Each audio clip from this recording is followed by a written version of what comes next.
নাদিয়া, এবার একটু ঘরটা রং করা, বুঝলি? ধর। ঘরের মানুষটাই বেরং হয়ে গেল, ঘর রং করে কি হবে? ওষুধপত্র ঠিক মতো খাচ্ছিস? খাচ্ছি আর কি, ওই আর কি, মানে মনে থাকলে খাচ্ছি, না মনে থাকলে খাচ্ছি না। মনে করিয়ে দেবার তো কেউ নেই। কেন? বিল্লবাবু মনে করিয়ে দেবেন। উনি তো আর অরিন্দমের মতো না। কালকে আমায় রাখি চড় মারতে গিয়েছিল। হ্যাঁ, ভাবতে পারিস?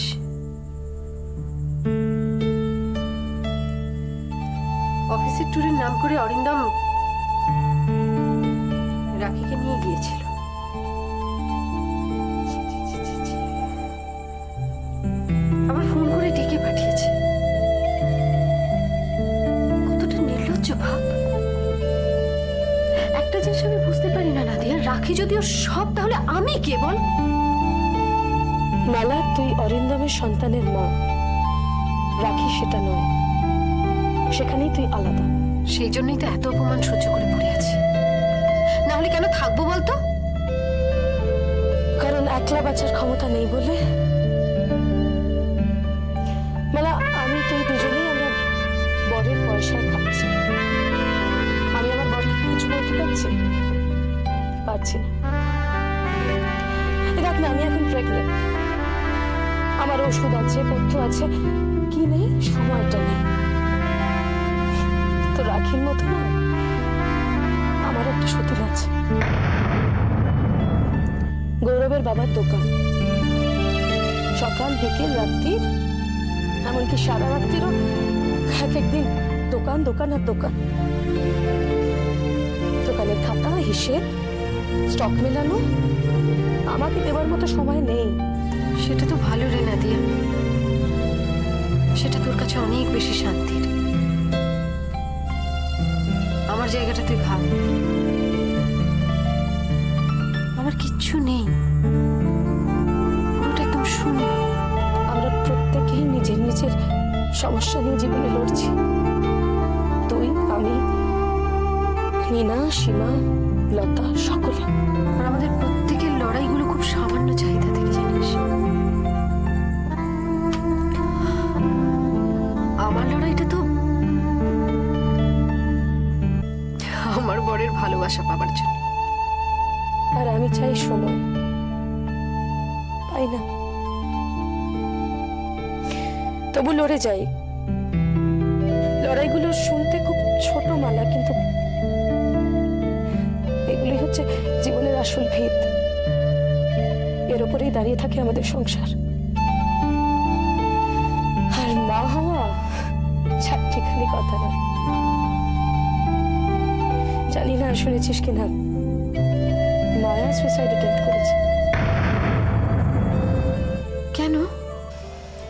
মায়া অভিক স্যারকে ভালোবাসে, আর অভিক স্যার ওর সীমাকে। হ্যাঁ? সে নিয়েই তো ভুল বোঝাবুঝি। অবশ্য সীমা কিছু জানতো না এ ব্যাপারে। হে ভগবান! এদিকে লতার ননদের বিয়ে, যার সঙ্গে সোনালির বিয়ের হওয়ার কথা, তার সঙ্গে বিয়ে হলে নাকি সবটাই আর কি গড়বড় হয়ে যাবে, এরকম একটা কথা মাতাজি বলেছেন। তুই ভাব একবার খালি।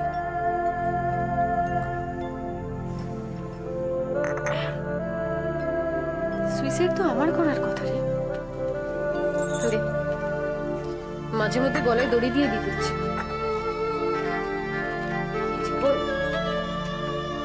তাহলে মায়া,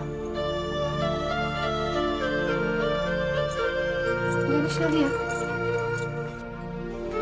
এখন আর আমি কারোর খোঁজ নিতে পারি না। খোঁজ নেওয়ার মতো অবস্থাই নেই। দেখ, আমাকে লতা ফোন করেছিল, ওই বললো যে কাল ওরা তোর এখানে এসেছিল, খুব নাকি মজা হয়েছে। হ্যাঁ, আসলে এই মনের কথা বলা, মনের কথা জানা, ছেলেরা বোঝে না রে কথাগুলো, একদম বোঝে না। তাই সারা সংসারে পয়সাটা দিয়ে দিলেই তারা মনে করে সব কাজ করে ফেলেছি, যথেষ্ট করে ফেলেছি। বউদের সঙ্গে গল্প করা, নাকা নাকা কথা বলা, সে আবার করে নাকি কেউ? হ্যাঁ রে নাদিয়া, টাকা রোজগার করাটা কি খুব কঠিন কাজ রে? কঠিন তো বটে, কিন্তু অসম্ভব নয়। কেন, তুই কি চাকরি টাকরি কিছু করবি ভাবছিস? না না, অলিকে রেখে চাকরি করা যাবে না। আমি ভাবছিলাম যদি নিজের একটা ব্যবসা করা যায়, নিজের ব্যবসা, নিজের টাকা। আচ্ছা মালা, এই দোকানটা তো স্পোর্টস কোটায় আমি গৌরবের বাবাকে পাইয়ে দিয়েছিলাম, কিন্তু দোকানটা কি আমার হলো? আমার কোনো প্রয়োজনই নেই ওর। হ্যাঁ, প্রথম প্রথম একটু নার্ভাস ছিল, নাদিয়া নাদিয়া করতো। এখন তো এই যে সবটা ধরে ফেলেছি। সেটা কি ভালো? ঠিক ভালো, বেশ ভালো।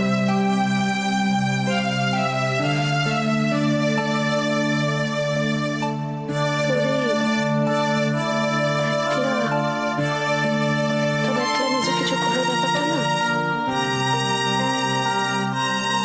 আমাকে খুব ভাবাচ্ছে রে।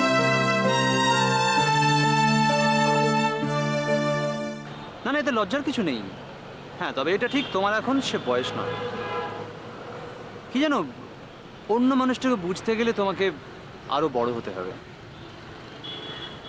তোমার যেটা হয়েছে সেটা হলো ইনফ্যাচুয়েশন। আমারও হয়েছিল তোমার বয়সে, কিন্তু তাই বলে আমি কিন্তু তোমার মতো কখনো হাত কাটতে যাইনি। আমার মেয়েটা যে কবে বড় হয়ে গেল আমি টেরই পাইনি। ও আমাকে কিচ্ছু বলেনি। এবার বলবো। কেমন সীমা দেবী, আমি আপনাকে মেল পাঠাতাম, এটা ঠিক, কিন্তু তার জন্য আমি আপনাকে সরি বলবো না, কারণ আমি আদৌ দুঃখিত নই। হ্যাঁ, আপনি ফোনে খুব উত্তেজিত হয়ে পড়েছিলেন, সেটা হওয়াটাই স্বাভাবিক। আর আমিও চাই সবটা নিয়ে খোলাখুলি আলোচনা হোক, আর সেটা অবশ্যই কোনো বাড়িতে বা ক্যাফেতে বসে নয়। তাই আমি আপনাদের এখানে আসতে বলেছি।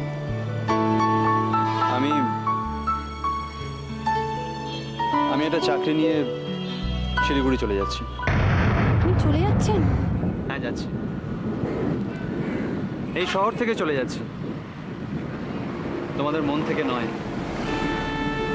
মায়া, খুব ভালো করে লেখাপড়া করো, মার পাশে দাঁড়াও, do something in our life. আর তুমি দেখবে কেউ একজন নিশ্চয়ই আছে যে তোমায় খুব ভালোবাসবে, তবে এখন না, আর কয়েক বছর বাদে। মনে থাকবে স্যার। Good, very good.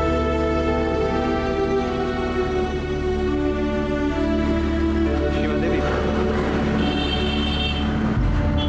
আপনাকে আমি কোনোদিনই বলবো না, বরং আপনার প্রতি আরো অনেক শ্রদ্ধা নিয়ে আমি যাচ্ছি। আবার আসবেন তো? নিশ্চয়ই আসবো, মাঝে মধ্যেই আসবো, এসে তোমাদের খুব জ্বালাতন করবো। তুমি সময় পেলে আপনি কি পালাচ্ছেন? না সীমা দেবী, আমি ভীতু নই, তবে ঠিক এই মুহূর্তে এটাই বোধহয় সঠিক সিদ্ধান্ত। আসি।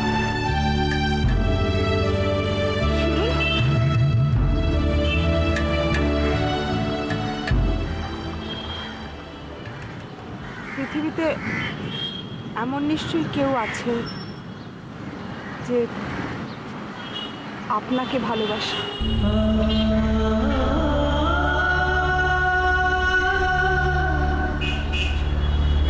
আপনার কথা মনে রাখবেন।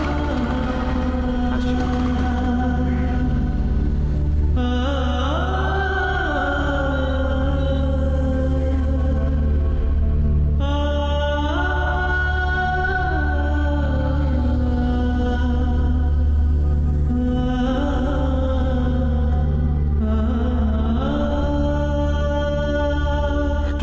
টাকা মাটি খুললেও পাবো না নিনা। 1 কোটি টাকার প্রজেক্ট এই হসপিটাল। 1 কোটি, 1 লাখ নয়। এনারাইরা তো বললো টাকা দেবে। দেবে দেবে, কিন্তু এখন তো আর দিচ্ছে না। আমাকে কনস্ট্রাকশনের কাজটা চালিয়ে যেতে হবে। 30% কাজ হয়ে যাওয়ার পর ওরা এসে ইন্সপেকশন করবে, তারপর এগ্রিমেন্ট সাইন হবে। সবাই তেলা মাথাতে তেল ঢালে। ভেবেছিলাম হরনাথ টাকাটা দেবে, সেটাও হলো না। ইউএসএ থেকেও ডলার জোগাড় করে আনতে পারবো ভেবেছিলাম, কিন্তু মায়ের শরীর খারাপের জন্য ফিরে আসতে হলো। আবার যেতে যেতে 3 মাস। আচ্ছা আদিত্য, আমি ভাবছিলাম কি জানো, যে অন্য কোনো ফাইন্যান্সার বা ব্যাংকের কাছ থেকে ধার করা যায় না? ধার করে টাকা কত ইন্টারেস্ট দিতে হবে তার জানো তুমি? সব জটিল অঙ্ক তুমি বুঝবে না। বুঝালেই বুঝবো, তুমি তো আমাকে বোঝাচ্ছই না। বুঝে কি করবে? নিজের চান দেখিয়ে হরনাথের মতো আবার কাউকে পাকড়াও করবে? তুমি হঠাৎ আমার সঙ্গে এভাবে কথা বলছো?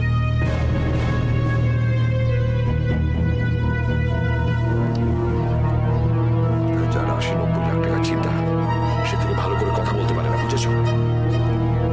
টাকা আমি দেব। মা, তুমি আমার এই অসুস্থ শরীরে উঠলে।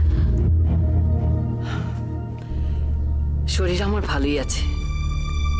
তোর টাকা চাই তো খোকা, টাকা আমি দেব। তুমি টাকা দেবে? 80,000 টাকার কথা বলছি না মা, আমি 80 লাখ টাকার কথা বলছি। 80 লাখ। তোর মাও 80 লাখ টাকারই কথা বলছে। তুমি অত টাকা কোথায় পাবে? আমার আছে। তোমার কাছে অত টাকা আছে? খোকার বাবার টাকা ছিল। আমার বাপের বাড়ির সম্পত্তিও কম নয়। আমি তো বাবা মার একমাত্র সন্তান ছিলাম। সেই সমস্ত বাড়ি গয়না সবকিছু বেচে সেই টাকাগুলো আছে। তাহলে তুমি এতদিন বলনি কেন? আমি তো টাকার জন্য অন্য হয়ে ঘুরেছি। টাকার জন্য হাহুতাশ করছিস তো এই প্রথম। আর তাছাড়া প্রথমেই যদি লাঠিটা হাতে ধরিয়ে দিই, জীবনে পথ চলবে কি করে? প্রথমে লড়াই কর, মাটিতে মুখ থুবড়ে পড়, ব্যথা লাগুক, তবে তো লাঠিটা দেব। মা দেবে টাকা? অত টাকা? হ্যাঁ, এই মাই দেবে টাকা। তাহলে তো সব সমস্যা মিটেই গেল। কিন্তু আমার একটা শর্ত আছে। কথাটা আমি আগেও বলেছি, আবার বলছি। তখন হয়তো সিরিয়াসলি নিসনি। হাসপাতাল তোর বাবার নামে হবে। অসম্ভব। মানে 30% কাজ হয়ে যাওয়ার পর এনআরআইটা এসে ইন্সপেকশন করবে, তারপরে ওরা টাকা ঢালবে। নাম ওরা ঠিক করে দিয়েছে। ক্যান্সেল করে দে। ক্যান্সেল কি করে করবো মা? টাকা আমি দিচ্ছি, নাম আমার ইচ্ছেতে হবে। না মা, এটা তোমার অন্যায় জেদ। অন্যায় দিতে হবে কেন?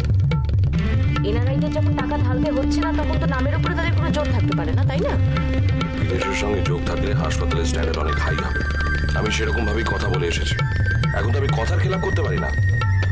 নামটা ইংরেজিতেই থাকবে, ইস্ট ব্যাংক। আচ্ছা ঠিক আছে, এটা নিয়ে পরে কথা হবে। না না নিনা, কথা এখনই হবে। সমস্ত টাকা খোকা পাচ্ছে, তুমি বিদেশিদের কাছে কেন টাকা চাওয়া? এটা ভিক্ষে চাওয়া নয় মা। মা, তুমি থামো তো। এটা ভিক্ষেই খোকা। কোথায় বাবার নামে হাসপাতাল হচ্ছে, খুশি হবি। গরিব মানুষের সস্তায় চিকিৎসা হবে, তা না? ব্যাস মা ব্যাস, গরিব মানুষের সস্তায় চিকিৎসা। আমি কি দাতব্য চিকিৎসালয় করেছি? মা, এটা একটা কোটি টাকার হাসপাতাল, ইস্টার্ন ইন্ডিয়াতে সবচেয়ে বড় কার্ডিওলজির হসপিটাল। আর সব বাঙালি নাম চলবে না মা। খোকা, আপনি তো চুপ করুন একটু, এখন এসব কথা থাক না।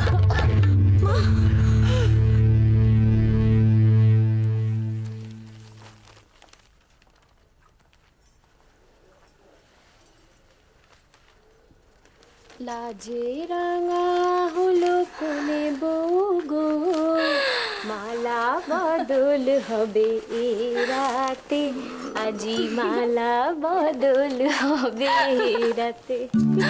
ওয়াও, দিদিকে কি সুন্দর দেখাচ্ছে ঘোমটা দিয়ে। পাকা বুড়ি।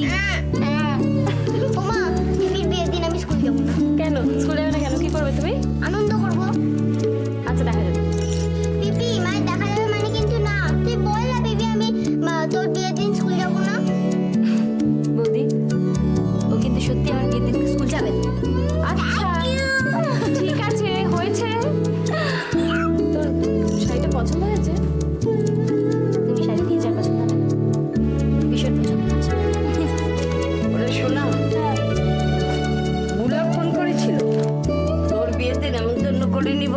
কথা উঠছে।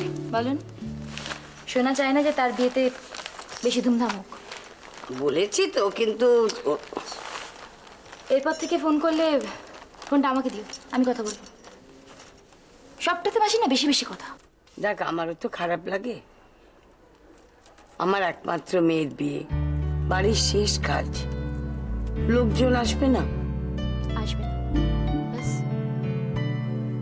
সেদিন যখন বৌদি বললো তখন আমি ভাবলাম সত্যি 5 জনে 5 কথা বলবে, কি দরকার। তারপর বিমানের যখন একটা প্রবলেম আছে, সবচেয়ে বড় কথা আমার তো খারাপ লাগছে না, কোনো দুঃখ হচ্ছে না।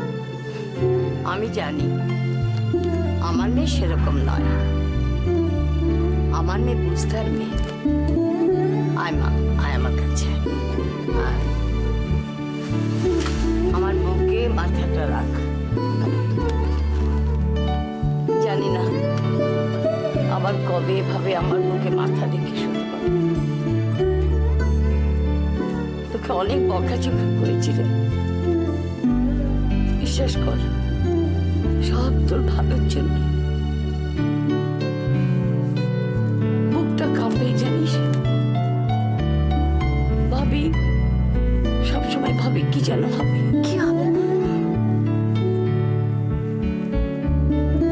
ওরা তোকে সুখী রাখতে পারবে তো?